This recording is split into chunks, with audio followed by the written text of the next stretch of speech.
ಕಾರ್ಯಕ್ರಮವನ್ನು ಕಂಡೆ. ಇದು ಯಾಕೆ ಈ ರೀತಿ ಆಗ್ತಾ ಇದೆ ಅಂತ ನಾನು ನನ್ನಲ್ಲಿ ಚರ್ಚೆ ಮಾಡಿದಾಗ ನನಗೆ ಅನಿಸಿತು, ಇದು ವ್ಯಕ್ತಿಗಳ ತಪ್ಪಲ್ಲ, ಇದು ಸಮಾಜದ ತಪ್ಪು. ನಾನು ಚಿಕ್ಕವನಾಗಿದ್ದಾಗ ಅಂಥ ಸಮಾಜದಲ್ಲಿದ್ದೆ. ಆ ಸಮಾಜ ಒಳ್ಳೆ ಕೆಲಸ ಮಾಡಿದವರನ್ನ ಗುರುತಿಸಿ ಪುರಸ್ಕರಿಸ್ತಾ ಇತ್ತು, ತಪ್ಪು ಮಾಡಿದ್ದವರನ್ನ ಶಿಕ್ಷಿಸ್ತಾ ಇತ್ತು. ಅದು ಕೋರ್ಟ್ ಶಿಕ್ಷೆ ಅಲ್ಲ. ಉದಾಹರಣೆಗೆ ನನ್ನ ಗ್ರಾಮದಲ್ಲಿ ಯಾರಾದರೂ ತಪ್ಪು ಮಾಡಿದ್ರೆ, ಜೈಲಿಗೆ ಹೋಗಿದ್ರೆ, ನನ್ನ ಪೋಷಕರು ಹೇಳ್ತಾ ಇದ್ರು ಆ ಮನೆ ಹತ್ರ ಹೋಗಬೇಡ ಅಂತ. ಆ ಬಹಿಷ್ಕಾರ ತಪ್ಪು ಮಾಡಿದ್ದವನಿಗೆ ಮಾತ್ರ ಶಿಕ್ಷೆ ಅಲ್ಲ, ಆತನ ಕುಟುಂಬದ ಇತರ ಸದಸ್ಯರಿಗೂ ಅದರ ಪರಿಣಾಮ ಬೀಳ್ತಾ ಇತ್ತು. ಅದರಿಂದ ಜನರು ತಪ್ಪು ಮಾಡೋಕ್ಕೆ ಹೆದರ್ತಾ ಇದ್ದರು. ಆದರೆ ಇವತ್ತು ಆ ಸಮಾಜದ ಭಾವನೆಯಲ್ಲಿ ಬಹಳಷ್ಟು ಬದಲಾವಣೆ ಬಂದಿದೆ. ಇವತ್ತಿನ ಸಮಾಜ ಬರೀ ಶ್ರೀಮಂತಿಕೆ ಮತ್ತು ಅಧಿಕಾರವನ್ನು ಪೂಜಿಸುವಂತಹ ಸಮಾಜದಲ್ಲಿ ಇದ್ದೇವೆ ನಾವು. ಪ್ರಾಮಾಣಿಕರಿಗೆ ಯಾವುದೇ ಬೆಲೆ ಇಲ್ಲ. ಪ್ರಾಮಾಣಿಕರ ಬಗ್ಗೆ ಮಾತಾಡಿದರೆ ಬಿಡ್ರಿ, ಅವನು ಹುಚ್ಚ, ಅವನು ತಿನ್ನಲ್ಲ, ಇನ್ನೊಬ್ಬನಿಗೂ ತಿನ್ನಕ್ಕೆ ಬಿಡಲ್ಲ ಅನ್ನುವ ಮಾತು ಸರ್ವಸಾಧಾರಣವಾದದ್ದು. ಅದರಿಂದಾಗಿ ಸಮಾಜದಲ್ಲಿ ಒಂದು ಪೈಪೋಟಿ ಶುರುವಾಗಿದೆ. ನಾನು ಶ್ರೀಮಂತನಾಗಬೇಕು, ನಾನು ದೊಡ್ಡ ಹುದ್ದೆಗೆ ಹೋಗಬೇಕು. ಯಾಕಂದರೆ ಶ್ರೀಮಂತನಾದರೆ ದೊಡ್ಡ ಹುದ್ದೆ ಖರೀದಿ ಮಾಡಬಹುದು. ಇವತ್ತಿನ ಪರಿಸ್ಥಿತಿಯಲ್ಲಿ ಅಧಿಕಾರದಲ್ಲಿದ್ದರೆ ಶ್ರೀಮಂತಿಗೆ ಬಂದೇ ಬರ್ತದೆ. ಆದ್ದರಿಂದ ಬಹಳಷ್ಟು ವ್ಯಕ್ತಿಗಳಲ್ಲಿ ಈ ಒಂದು ಶ್ರೀಮಂತ ಆಗಬೇಕು ಅಥವಾ ಅಧಿಕಾರಕ್ಕೆ ಹೋಗಬೇಕು ಅನ್ನುವ ಭಾವನೆಯಿಂದ ಸಮಾಜದಲ್ಲಿ ಪೈಪೋಟಿ ಆಗಿದೆ. ವಿದ್ಯಾರ್ಥಿನಿಯರು ಇಂತಹ ಪೈಪೋಟಿಯಿಂದ ಭಾರತದ ಆರ್ಥಿಕ ಪರಿಸ್ಥಿತಿಗೆ ದೊಡ್ಡ ಧಕ್ಕೆ ಬರುವುದು. ಅದರಿಂದ ನಿಮಗಾಗುವಂಥ, ನಿಮ್ಮ ಭವಿಷ್ಯಕ್ಕೆ ಆಗುವಂಥ ಅನ್ಯಾಯದ ಬಗ್ಗೆ ಸ್ವಲ್ಪ ತಿಳುವಳಿಕೆ ನಾನು ಕೂಡ ಬಯಸ್ತೇನೆ. ಇವತ್ತು ನಾನು ಯಾವ ರೀತಿಯಲ್ಲಿ ಈ ದೇಶದಲ್ಲಿ ಶಾಂತಿ ಸೌಹಾರ್ದ ಇದ್ದರೆ ಮಾತ್ರ ನಿಮ್ಮ ಜೀವನ ಸಾರ್ಥಕ ಆಗ್ತದೆ. ಅದಕ್ಕಾಗಿ ಮುಖ್ಯ ಕಾರಣ, ಅದರ ಹೆಸರು ದುರಾಸೆ. ದುರಾಸೆಗೆ ಮದ್ದಿಲ್ಲ. ಎಷ್ಟು ಮಾಡಿದರೂ ಸಾಲಲ್ಲ, ಮತ್ತೂ ಬೇಕು ಅನ್ನುವ ಒಂದು ಆಸೆ. ಆ ಆಸೆಯನ್ನು ನಿಯಂತ್ರಿಸೋಕ್ಕೆ ಕೂಡ ಬಹಳ ಕಷ್ಟ. ನಮ್ಮ ದೇಶದಲ್ಲಿ ಬಹಳಷ್ಟು ಅಭಿವೃದ್ಧಿ ಆಗಿದೆ. ಆದರೆ ಎಲ್ಲಕ್ಕಿಂತಲೂ ಜಾಸ್ತಿ ಅಭಿವೃದ್ಧಿ ಆದದ್ದು, ಈ ಪದ ಬೇಕಂತಲೇ ಬಳಸ್ತಾ ಇದ್ದೇನೆ ನಾನು, ಎಲ್ಲಕ್ಕಿಂತಲೂ ಜಾಸ್ತಿ ಅಭಿವೃದ್ಧಿ ಆದದ್ದು ದುರಾಸೆ ಎನ್ನುವ ರೋಗ. ಉದಾಹರಣೆಗೆ, ಒಂದೊಂದು ದಶಕದಲ್ಲಿ ಈ ದೇಶದಲ್ಲಿ ಸಾವಿರಾರು ಹಗರಣಗಳು ನಡೀತವೆ. ಆ ಹಗರಣದ ಅಭಿವೃದ್ಧಿ ಬಗ್ಗೆ ಸ್ವಲ್ಪ ಮಾಹಿತಿ ಕೊಡ್ತೇನೆ ನಿಮಗೆ. 50ನೇ ದಶಕದಲ್ಲಿ ನಡೆದಂಥ ನೂರಾರು ಹಗರಣದಲ್ಲಿ ಒಂದು ಉದಾಹರಣೆ ಕೊಡ್ತೇನೆ ನಿಮಗೆ. ಜೀಪ್ ಹಗರಣ ಅಂತ. ಪರದೇಶದಿಂದ ನಮ್ಮ ಯೋಧರಿಗೆ ಜೀಪ್ ವಾಹನವನ್ನು ಖರೀದಿ ಮಾಡುವ ಒಂದು ಕಾಂಟ್ರಾಕ್ಟಲ್ಲಿ ಅಧಿಕಾರದಲ್ಲಿದ್ದಂತಹ ಕೆಲವರು 52 ಲಕ್ಷ ರೂಪಾಯಿ ಕೊಳ್ಳೆ ಹೊಡೆದರು. ಅಂದು ಕೋಟ್ಯಾಧೀಶರಿರಲಿಲ್ಲ. ಅಂದು ಲಕ್ಷ ಅಂದರೆ ಮಿತಿ ಮೀರಿದಂಥ ಒಂದು ಸಂಖ್ಯೆ. ಇನ್ನೊಂದು ಹಗರಣದ ಉದಾಹರಣೆ ಕೊಡ್ತೇನೆ. ಬೋಫರ್ಸ್ ಅನ್ನೋ ಒಂದು ಹಗರಣ. ಪರದೇಶದಿಂದ ನಮ್ಮ ಯೋಧರಿಗೆ ಆಯುಧವನ್ನು ಖರೀದಿ ಮಾಡುವ ಒಂದು ಕಾಂಟ್ರಾಕ್ಟಲ್ಲಿ ಅಧಿಕಾರದಲ್ಲಿದ್ದಂಥ ಕೆಲವರು 64 ಕೋಟಿ ರೂಪಾಯಿ ಕೊಳ್ಳೆ ಹೊಡೆದರು. ತದನಂತರದ ದಶಕದಲ್ಲಿ ಕಾಮನ್ವೆಲ್ತ್ ಗೇಮ್ಸ್ ಅನ್ನುವ ಒಂದು ಹಗರಣದಲ್ಲಿ ಅಧಿಕಾರದಲ್ಲಿದ್ದಂತಹ ಕೆಲವರು 70,000 ಕೋಟಿ ರೂಪಾಯಿ ಕೊಳ್ಳೆ ಹೊಡೆದರು ಒಂದು ಹಗರಣದಲ್ಲಿ. ಆ ದಶಕದಲ್ಲಿ ಸಾವಿರಾರು ಹಗರಣಗಳು ನಡೆದಿದ್ದವು. ನಾನು ಒಂದು ಹಗರಣದ ಉದಾಹರಣೆ ಕೊಡ್ತಾ ಇದ್ದೇನೆ. ತದನಂತರದ ದಶಕದಲ್ಲಿ 2G ಅನ್ನುವ ಒಂದು ಹಗರಣದಲ್ಲಿ 1,76,000 ಕೋಟಿ ರೂಪಾಯಿ.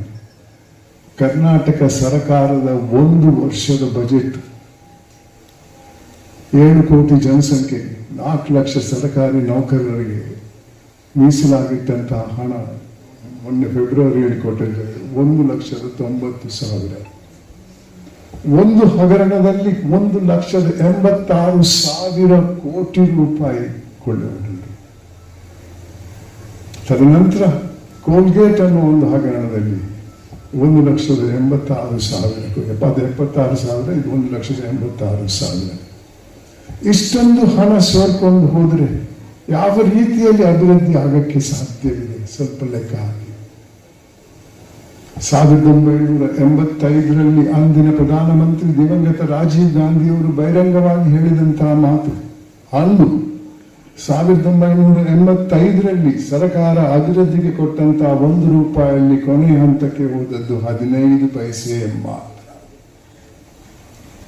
2025ರಲ್ಲಿ ದುರಾಸೆ ಕಮ್ಮಿ ಆಗಿಲ್ಲ. ಇವತ್ತು ₹100ಗೆ 15 ಪೈಸೆ ಅಭಿವೃದ್ಧಿಗೆ ಹೋಗಬಹುದೇ? ಸ್ವಲ್ಪ ಯೋಚನೆ ಮಾಡಿ. ಅಭಿವೃದ್ಧಿ ಅಂದ್ರೆ ಏನು? ನಾನು ಹೇಳಿದಂತಹ ಸಂಖ್ಯೆ ನಾನು ಸೃಷ್ಟಿ ಮಾಡಿದ್ದಲ್ಲ. ನೀವು ಗೂಗಲ್ಗೆ ಹೋಗಿ ನೋಡಿ. ಜೀಪ್ ಹಗರಣದಲ್ಲಿ ಎಷ್ಟು ಹೋಯ್ತು, ಕಾಮನ್ವೆಲ್ತ್ ಗೇಮ್ಸ್ ಅಲ್ಲಿ ಎಷ್ಟು ಹೋಯ್ತು, 2G ಹಗರಣದಲ್ಲಿ ಎಷ್ಟು ಹೋಯ್ತು. ಅದು ದಿವಂಗತ ರಾಜೀವ್ ಗಾಂಧಿ ಅವರು ಹೇಳಿದ ಮಾತು ಕೂಡ ಗೂಗಲ್ ಇದೆ. ಇಷ್ಟೊಂದು ಹಣ ಸೋರ್ಕೊಂಡು ಹೋಗಿ ಕೆಲವು ಜೇಬುಗಳಿಗೆ ಹೋದರೆ ಯಾವ ರೀತಿಯಲ್ಲಿ ಅಭಿವೃದ್ಧಿ ಆಗಬಹುದು? ಅಭಿವೃದ್ಧಿ ಇಲ್ಲದೆ ಇದ್ರೆ ಈ ದೇಶದಲ್ಲಿ ಶಾಂತಿ ಇರಲ್ಲ. ಎಲ್ಲರಿಗೂ ಶ್ರೀಮಂತನಾಗಬೇಕನ್ನುವ ಆಸೆ ಇದ್ದರೆ ಪೈಪೋಟಿ ಜಾಸ್ತಿ ಆಗ್ತದೆ. ಶ್ರೀಮಂತನಾಗಬೇಕು, ಏನೂ ತಪ್ಪಿಲ್ಲ. ಆದರೆ ಇನ್ನೊಬ್ಬನ ಜೇಬಿ ಕೈ ಹಾಕಿ ಅಲ್ಲ, ಇನ್ನೊಬ್ಬನ ಹೊಟ್ಟೆ ಕಲ್ಲಾಕಿ ಅಲ್ಲ. ವಿದ್ಯಾರ್ಥಿನಿಯರೇ, ನಾನು ಹೇಳ್ತಾ ಇರ್ತೇನೆ, ಪ್ರತಿಯೊಬ್ಬರಲ್ಲೂ ಆಕಾಂಕ್ಷೆ ಅನ್ನೋ ಒಂದು ಗುಣ ಇರಬೇಕು. ಜಾಸ್ತಿ ಓದಬೇಕು, ದೊಡ್ಡ ಹುದ್ದೆಗೆ ಹೋಗಬೇಕು, ಶ್ರೀಮಂತನಾಗಬೇಕು, ಕೋಟ್ಯಾಧೀಶನಾಗಿ, ಏನೂ ತಪ್ಪಿಲ್ಲ. ಆದರೆ ಕಾನೂನು ಚೌಕಟ್ಟಲ್ಲಿ ಇನ್ನೊಬ್ಬನ ಜೇಬಿ ಕೈ ಹಾಕಿ ಅಲ್ಲ, ಇನ್ನೊಬ್ಬನ ಹೊಟ್ಟೆ ಕಲ್ಲಾಕಿ ಅಲ್ಲ. ಅಂಥ ಸಂಪತ್ತಿನಿಂದ ಎಂದೂ ಸಂತಸ ಬರಲ್ಲ.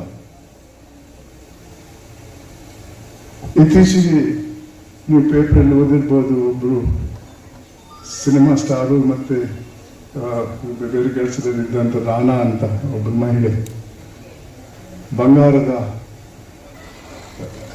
ಸ್ಮಗ್ಲಿಂಗ್ ಮಾಡ್ತಾ ಇದ್ರು. ಅವ್ರು ಬೆಂಗಳೂರಲ್ಲಿ 34 ಕೋಟಿ ರೂಪಾಯಿಯ ಆಸ್ತಿ ಮಾಡಿದ್ರು.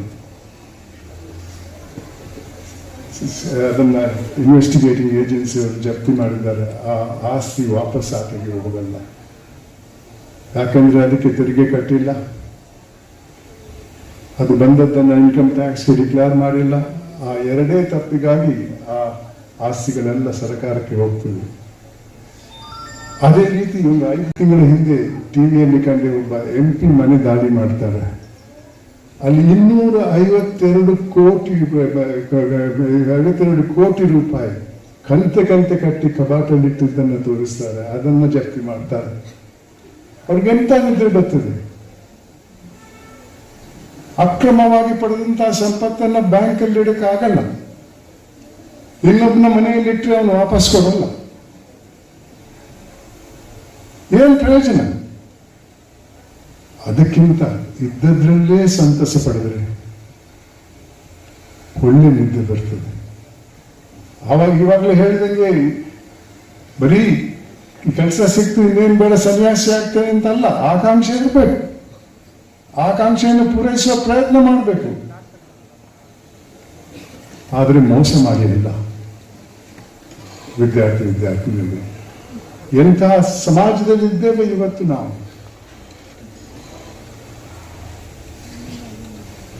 ಸ್ವಲ್ಪ ಯೋಚನೆ ಮಾಡಿ. ಇದಕ್ಕೆ ದಾರಿ ಏನು? ಮದ್ದಿಲ್ಲ, ಆದರೆ ಒಂದೇ ಒಂದು ದಾರಿ. ನಮ್ಮ ಹಿರಿಯರು ಕಟ್ಟಿದಂತಹ ಒಂದು ಮೌಲ್ಯ, ತೃಪ್ತಿ ಅನ್ನುವ ಗುಣ, ಕಂಟೆಂಟ್ಮೆಂಟ್ ಅಂತೇಳಿ. ತೃಪ್ತಿ ಇದ್ರೆ ದುರಾಸೆ ಬರಲ್ಲ. ದುರಾಸೆ ಇದ್ದು ತೃಪ್ತಿಯನ್ನು ಅಳವಡಿಸಿದ್ರೆ ಆ ತೃಪ್ತಿ ದುರಾಸೆಗೆ ಮಟ್ಟ ಹಾಕ್ತದೆ. ತೃಪ್ತಿ ಇದ್ರೆ ಖಂಡಿತವಾಗಿಯೂ ಮನಸ್ಸಿಗೆ ಶಾಂತಿ ಇರ್ತದೆ. ಜೀವನದಲ್ಲಿ ಶಾಂತಿ ಇಲ್ಲದೆ ಇದ್ರೆ ಜೀವನ ಪ್ರಯೋಜನ ಇಲ್ಲ. ಈ ತೃಪ್ತಿಯನ್ನ ಮದ್ದಿನ ಅಂಗಡಿಯಿಂದ ಖರೀದಿ ಮಾಡಬೇಕಾಗಿಲ್ಲ. ಆದರೆ ಇವತ್ತಿನ ಪರಿಸ್ಥಿತಿಯಲ್ಲಿ ಅದಕ್ಕೂ ಒಂದು ಸಮಸ್ಯೆ ಇದೆ. ನಾನು ಚಿಕ್ಕವನಾಗಿದ್ದಾಗ ನನ್ನ ಪೋಷಕರು ಹೇಳ್ತಾ ಇದ್ರು, ಇದು ಮಾಡು.